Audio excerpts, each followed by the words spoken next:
Donc je laisse Catherine Isaac s'installer. Catherine Isaac est doctorante, enfin plus pour longtemps. Elle soutient dans quelques jours sa thèse de doctorat consacrée aux ingénieurs des États du Languedoc au XVIIIe siècle. Bonjour à tous. Moi, je veux d'abord remercier Émilie Dorgex de m'avoir invité à cette... Parlez bien dans le micro. Je voulais remercier Émilie Dorgex de m'avoir invité à cette matinée et de me donner l'occasion de présenter quelques aspects de mon travail. Comme ça a été dit, je travaille sur les ingénieurs des États de Languedoc, donc je vais vous parler d'une des deux grandes villes de la province qui est Toulouse. Alors je sais qu'il y a des Toulousains éminents dans la salle, donc je vais faire très très attention à ce que je vais dire. Toulouse, en termes de population, je rebondis sur ce que Isabelle a dit en terminant, c'est du même ordre de grandeur que Strasbourg, puisque avant la Révolution, on est à peu près à 60 000 habitants, on tombe à 50 000 au début du XVIIIe siècle, du XIXe siècle, donc on est à peu près dans le même ordre de grandeur. Il faut parler plus fort. Et alors là, pourquoi je n'ai pas le diaporama ? Voilà.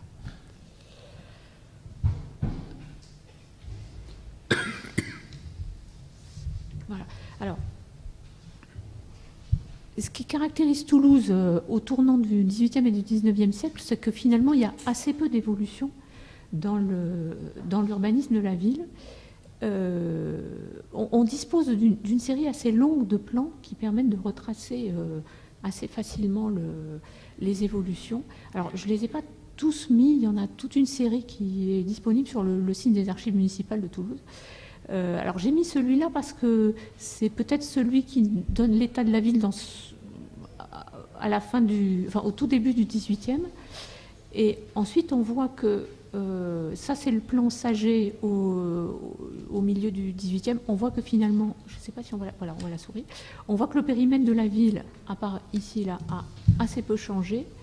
Les principaux aménagements qui sont intervenus au cours du XVIIIe siècle, sous l'impulsion des intendants et réalisés par les ingénieurs des États, ont finalement consisté à ouvrir des percées et des promenades à l'extérieur de la ville, dans cette zone, à aménager les quais et à aménager une porte dont je vais reparler. Alors, pourquoi j'ai choisi ce thème ? Parce que dans mon travail sur les ingénieurs des États, j'ai été amenée à retrouver des documents concernant un projet de porte de ville dessiné par l'ingénieur des ponts et chaussées à la toute fin du XVIIIe siècle. Et ce qui m'a intéressé, c'est de montrer finalement la continuité qu'il y avait entre ce projet et deux autres projets qui ont été réalisés à peu près concomitamment par les ingénieurs des États, les ingénieurs de la ville. Alors, ce qui caractérise Toulouse par rapport aux autres villes dont on a parlé, c'est qu'il n'y a pas d'ingénieurs militaires qui soient intervenus dans l'urbanisme toulousain du tout, et que l'essentiel des opérations d'urbanisme qui ont eu lieu au XVIIIe siècle ont été le fait, donc, comme je le disais, des ingénieurs des États de Languedoc, et non pas des ingénieurs des ponts et chaussées, puisque Toulouse est une des deux grandes villes de la province de Languedoc, pays d'État qui, jusqu'à la Révolution, a gardé en matière de travaux publics son autonomie par rapport au corps des ponts et chaussées. Alors, la ville elle-même se dote d'un architecte, ingénieur, vous voyez, qui est donc Jacques-Pascal Virbin, à partir des années 1780.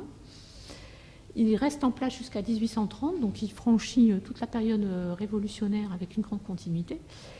Et concernant les ingénieurs des États, alors même si en 1790, il y a la réorganisation du corps des ponts et chaussées fait que les ingénieurs des pays d'État sont intégrés dans l'administration des ponts et chaussées, ce qu'on constate au plan local, c'est qu'il y a une grande continuité au niveau des personnes, puisque les départements proposent en fait de conserver comme ingénieurs des ponts et chaussées ceux qui étaient déjà en place au service des États.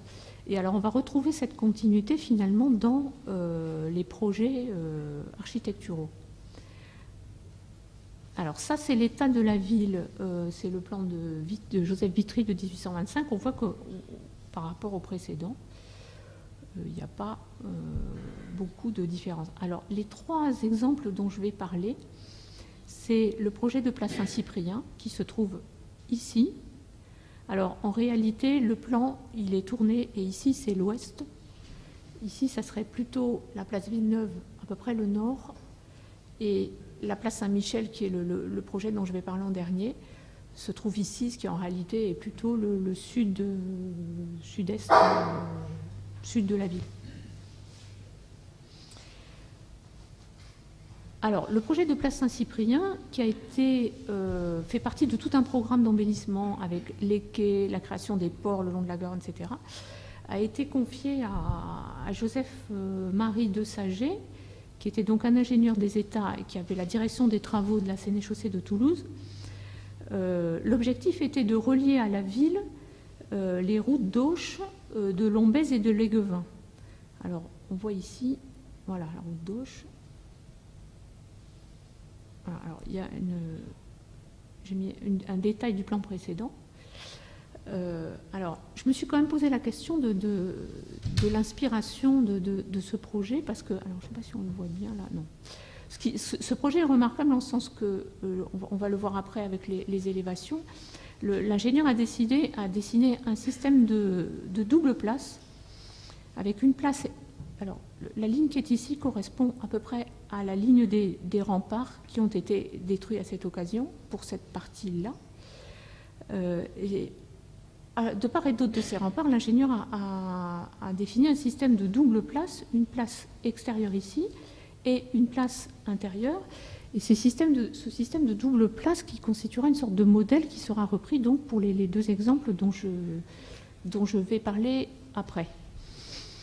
Alors, je me suis posé un petit peu la question de l'inspiration de Saget pour la définition de ce système de place, parce que les ingénieurs des États de Languedoc étaient des ingénieurs pas forcément très versés en matière architecturale, comme l'analyse de leurs sources documentaires le montre, mais ils connaissaient Pierre Pat, et on retrouve dans le chapitre introductif de Pat sur la disposition des villes des éléments relatifs à des dispositions de place avec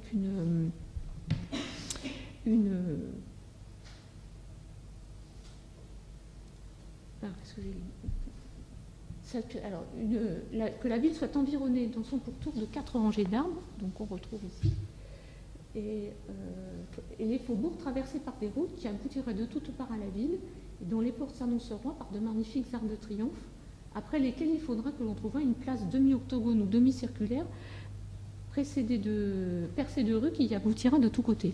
Donc on est à peu près dans ce schéma ici, où on voit les villes qui aboutissent au faubourg et les rues qui aboutissent au faubourg et les rues intérieures à la ville. Alors ce projet de double place, alors on voit ici en fait que Saget avait prévu, pour séparer la place intérieure et la place extérieure, un système de portes qu'on retrouve ici, qui sont toujours en place aujourd'hui, et qui était initialement clôturé par une grille qui a été emportée par la crue de 1875, qui a été très destructrice pour tous les secteurs situés à rive gauche de la Garonne à Toulouse. Et il avait dessiné des élévations de bâtiments, telles qu'on les voit ici, qui devaient entourer en particulier la place intérieure. Alors, cette place Saint-Cyprien, elle a été réalisée en grande partie. Les élévations des bâtiments, comme on verra, n'ont pas été complètement achevées, mais ce système de double place a été repris pour un autre projet qui a été, lui, élaboré à la demande de la ville par Jacques-Pascal Virban, pour raccorder en fait les routes qui arrivaient de Paris et du Rouergue aux entraîneurs de la ville. Alors, ce raccordement, il se situait dans un rentrant des remparts qu'on voit ici. Alors, le nord est là. Le nord est là.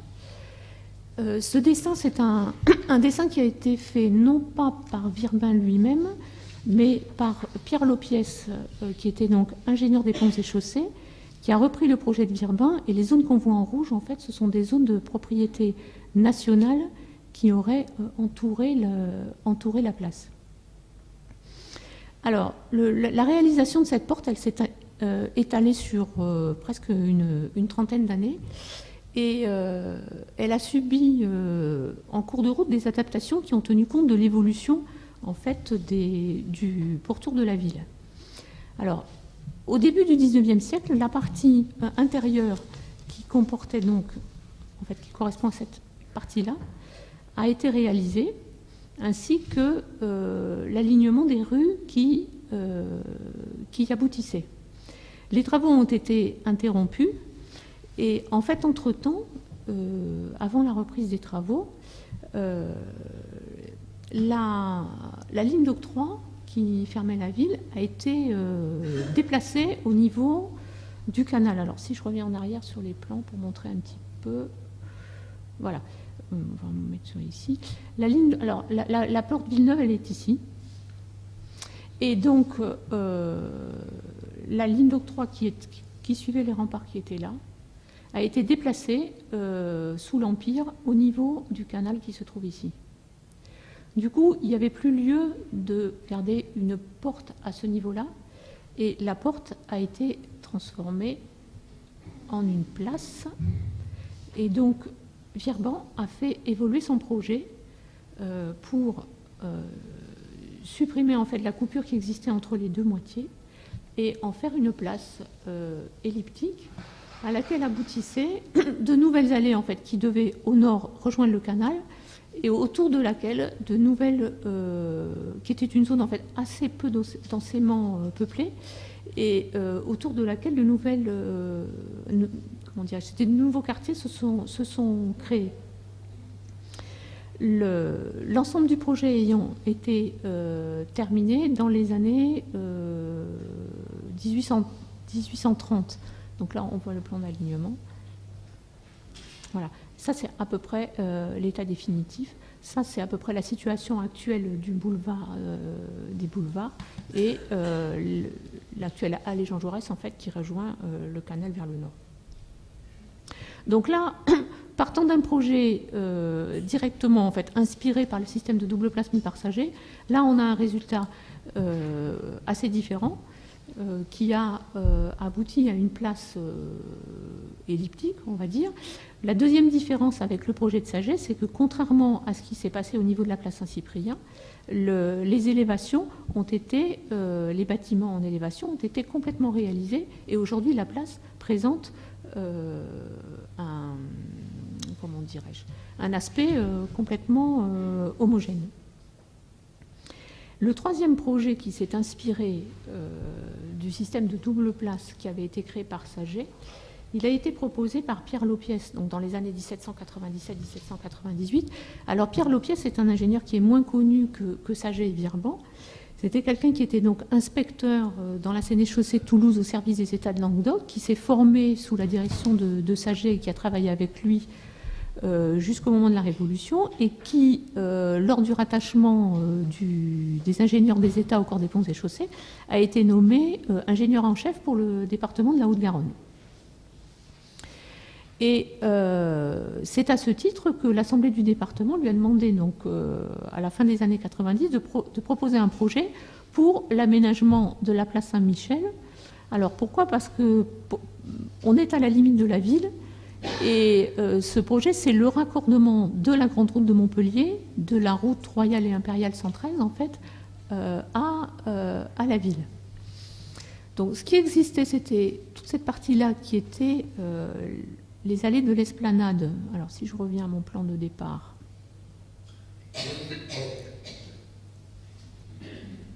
qu'on peut voir ici, hein, on est ici.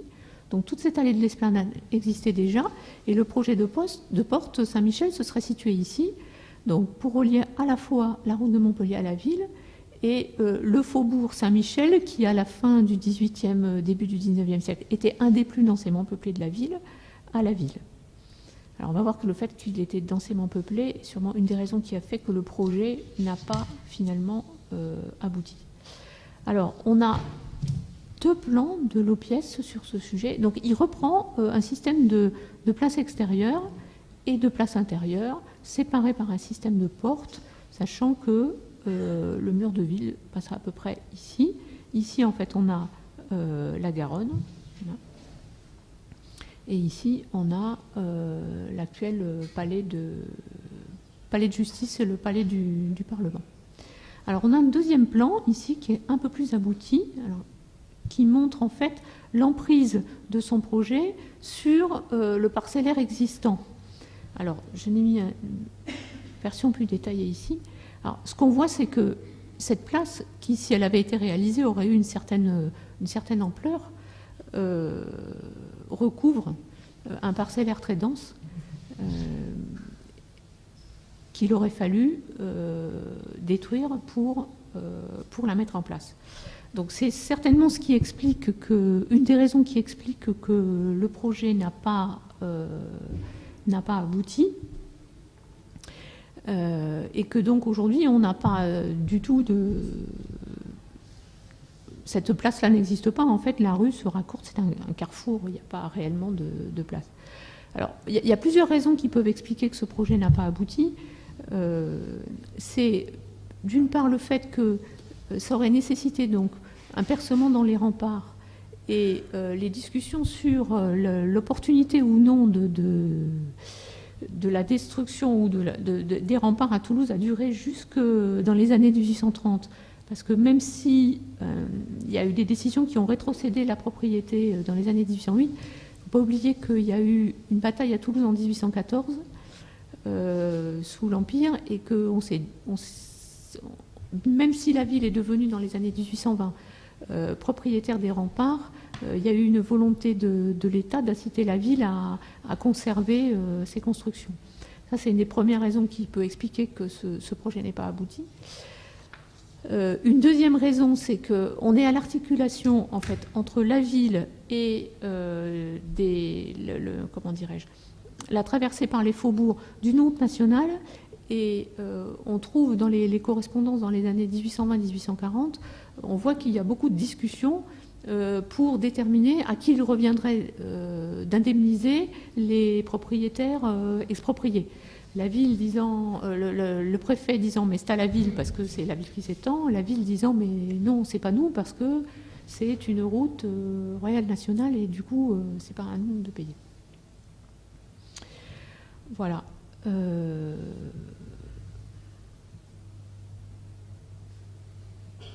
Donc malgré l'ampleur qu'il aurait eu, ce projet n'a pas abouti.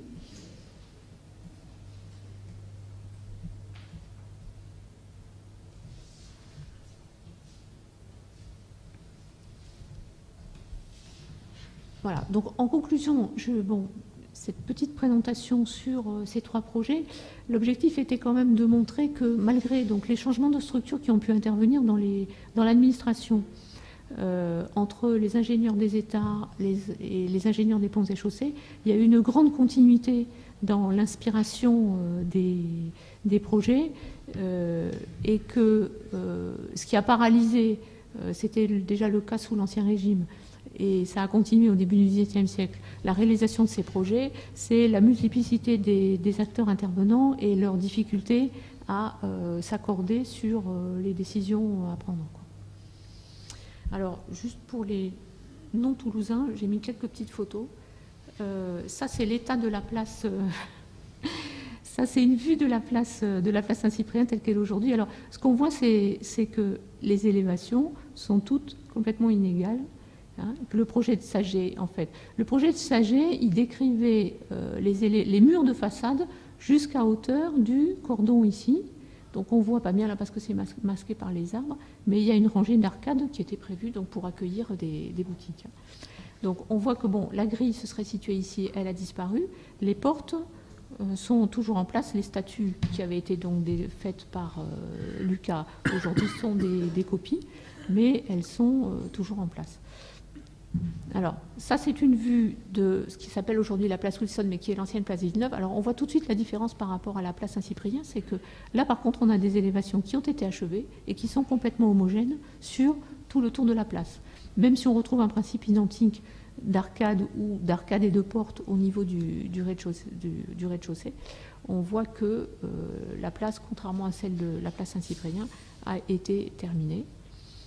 et la place Saint-Michel, qui n'est pas une place Saint-Michel aujourd'hui, qui est un carrefour. Ça, c'est ce qui aurait été la place intérieure, qui est aujourd'hui la place du Parlement, mais qui, comme vous pouvez le voir, malgré son nom, n'est pas réellement une place, mais simplement une rue, en fait. Et l'allée de l'Esplanade se trouverait ici.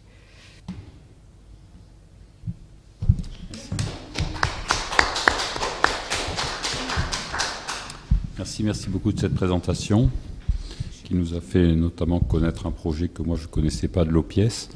C'est vrai qu'on voit bien le basculement d'une époque dans l'autre avec la place Villeneuve est vraiment emblématique de ce dont je parlais tout à l'heure, c'est-à-dire qu'on passe d'une place formée d'une place intérieure et une place extérieure avec une séparation entre la ville et l'extérieur à une place qui devient au fond le point de départ des allées qui, vers l'école vétérinaire, vont conquérir au fond le territoire et ouvrir la ville sur son territoire. Donc là, on a vraiment un basculement du tout au tout dans le rôle de cette place qui est lié au contexte, évidemment, à l'évolution et à l'abandon de la séparation de la muraille, en fait. Est-ce qu'il y a des questions ? Peut-être pas une question, mais une remarque. En fait, ce qui est assez intéressant aussi, c'est que là, vous mettez le point sur ces ingénieurs des États, parce que finalement, que ce soit les États de Bretagne, de Bourgogne ou du Languedoc, finalement, leur mode de formation est différent, leur culture aussi. Et ça peut aussi correspondre à un type de corpus différent aussi d'ingénieurs. Non, donc, oui, enfin, ce qui est particulier, donc là, c'est que ce projet de l'OPIES qu'on a retrouvé, l'OPIES c'est un pur produit de la formation c'est un pur produit des ingénieurs des États de Languedoc, si je peux dire ça comme ça, qui a suivi le cursus qui suivait, c'est-à-dire une formation auprès des ingénieurs les plus expérimentés, comme donc il a travaillé avec Saget, l'aîné, et puis ensuite son frère, à qui il a suppléé tout à la fin de sa vie, voilà. Et il a pris la suite très logiquement, comme ça s'est fait. Voilà. Bon, pour Virbin, c'est pas ce que j'ai présenté n'est pas tout à fait nouveau. Bon, je me suis beaucoup appuyée sur les travaux de Valérie Nègre qui avait travaillé dessus. Et sur la place Saint-Cyprien, il y a aussi d'autres travaux, ainsi que sur les travaux de Saget en général. Mais ce que je trouvais intéressant, c'est que malgré les différences enfin, il y a clairement une filiation entre Saget et l'OPIES, mais malgré les différences de formation, Virbin s'était quand même inspiré aussi. Enfin, il y a eu un modèle qui s'est transmis, au moins pendant cette période, entre les différents intervenants. Et ce que je trouve aussi intéressant, c'est on a parlé de toutes ces questions budgétaires, d'attribution et d'indemnisation. Les ingénieurs proposent et les autorités disposent. En l'occurrence, enfin, je pense qu'une des raisons pour lesquelles le projet de l'OPIES n'est pas abouti, c'est, comme on l'a vu, il y avait énormément contrairement à la place Villeneuve, dont la partie nord partait dans un territoire qui était quand même assez peu densément peuplé, et même la place Saint-Cyprien, bon, il y avait encore quand même pas mal il y a eu quelques expropriations, mais assez peu. Là, on voit bien que c'était quelque chose d'extrêmement dense, et que c'est probablement une des raisons qui ont fait que ça n'a pas abouti, déjà parce qu'il y en avait beaucoup, et parce qu'il y a eu ce problème de difficulté à trouver un accord sur à qui il appartenait d'indemniser de terrain, voilà. Voilà. Voilà. Ouais. Ouais. Ça, c'est une vraie question aussi qui peut servir de trame. Alors, on voit bien quand même l'impact, enfin on le voit bien, il faudrait l'étudier un peu mieux, mais l'impact de la déclaration d'utilité publique, le moment où la législation permet de procéder à des expropriations, parce que dans les années 1820, il n'y a plus de problème pour exproprier. La ville affiche dans les rues que le nouveau plan est affiché à la mairie, que les propriétaires qui auraient intérêt à le voir peuvent passer de telle heure à telle heure, et si ça ne leur va pas, ils doivent écrire au maire un courrier. Donc on est passé d'un régime très impuissant à s'approprier le sol privé sous l'Ancien Régime à un dispositif qui est le même en gros que celui d'aujourd'hui, mais qui est utilisé de manière très très volontaire. Ce qui freine, c'est la question financière, évidemment, de l'indemnisation, mais dans les années 1820, il n'y a plus du tout le même problème de propriété du sol. C'est un vrai basculement. C'est assez intéressant parce que sous l'Empire, on voit bien comment Napoléon, par exemple, pour ses propres projets, ne veut pas utiliser le dispositif et demande à Fontaine de négocier de gré à gré avec les propriétaires. Et donc on est encore dans... Ça donne lieu, ça ouvre à des procès. Mais disons, à partir du moment où la déclaration d'utilité publique et le nouveau dispositif est utilisé, ça change tout en matière d'urbanisme.